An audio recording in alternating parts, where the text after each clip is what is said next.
Pale, thin blue of the early morning light painted the city. It did little for the gray, cracked parking lot in front of me. Old cars littered a couple spots. Rust trimmed the lower parts of their wheel wells and quarter panels. Most took the bus to get out here, rode 40 minutes from downtown to work on the docks for 12 hours just to ride another 40 minutes back home. A few daring early birds took to the streets. I stood by the doorway of an old silver diner and shook out one of the last cigarettes from my pack. Lucky Strikes, my favorite. You might as well just roll the whole damn tobacco plant if you're smoking them, I heard from behind me. When I turned and looked, I saw that today she was Jessica. A dark blue apron covered a black shirt. From this shirt, thin dark fur poked out at the sides. Her fur had seen better days. It was being shed from drugs or stress or both. I had told her before that if she took care of herself, it could look gorgeous. She rightfully told me to mind my own fucking business. I folded my ears in a half sneer. Yeah, so I heard. I actually like to feel what I smoke. Got a light? Her tail twitched as she grinned. It always reminded me of an innocent pup when she did that. Yeah, if you could spare a cancer stick. The canine produced a lighter from her apron. I liked blue. It was a good color, especially on darker fur. So how do you determine which name you're gonna be? What you mean? She asked, plucking a cancer stick from a pack and lighting it. Well, I explained, today you're Jessica. A few days ago, you were Eileen. I've seen you as Rose, Roma, Nancy, and about a dozen other names. She flicked some ash on the ancient parking lot. So? What, do you have DID or something? The canine looked at me incredulously, as if she couldn't believe the stupidity coming out of my mouth. Then she turned her attention to the street and finally said, or something, with a slight grin on her face. I pretended not to notice it. I mean, no offense, I said. I just figured. You figured that if I kept using different names that I must have multiple personalities. You never figured it was because someone long ago stole my apron and I just borrow from the other girls? I'm sorry, I began. She smiled more openly now. You just didn't look for the clues. Jessica was in here last week. You don't remember her serving coffee to you? Borrowed a cigarette from you when I was Eileen, as you say. No wonder why y'all need my help so much. It was my turn to smile. You're right, simple explanation is always the best. Yes, simple. Like how the Torellis have been hired as muscle to protect a drug shipment coming in on the docks on Thursday. Her tail gave a slow wag behind her while she spoke, as if sharing this knowledge was the most fun she's had in a long time. Huh, was all I could muster.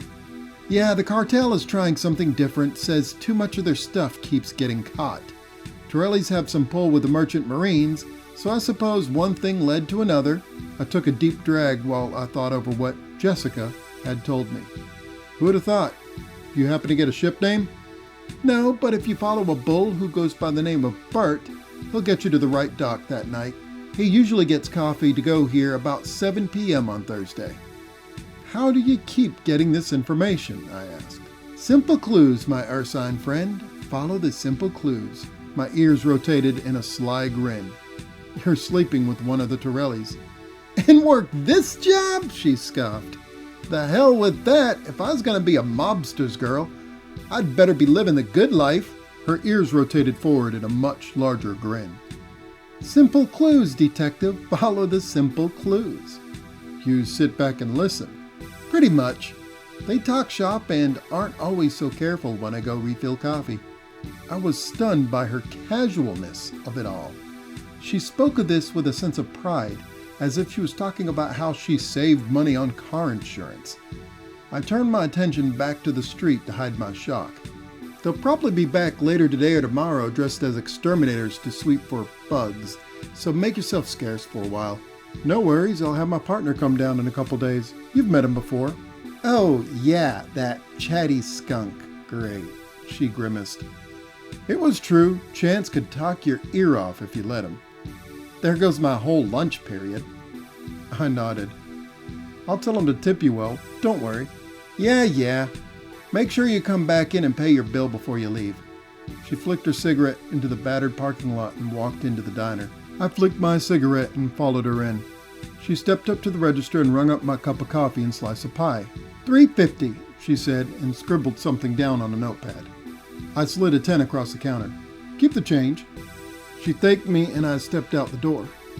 It took only a couple of minutes to drive to a similar diner a couple of blocks away.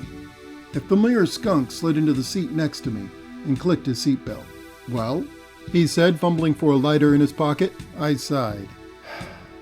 You're right. There is something going down on Thursday. We may want to watch it for a while and see where it leads. We're going to follow a bull named Bert. You're also right about the waitress. Oh? Chance smiled, his ears canted in a wry gesture. She does it to feel important. She likes to feel like she's the smartest person in the room. Chance slipped a cigarette between his lips and spoke through clenched teeth. See? I got a nose for these kinds of people.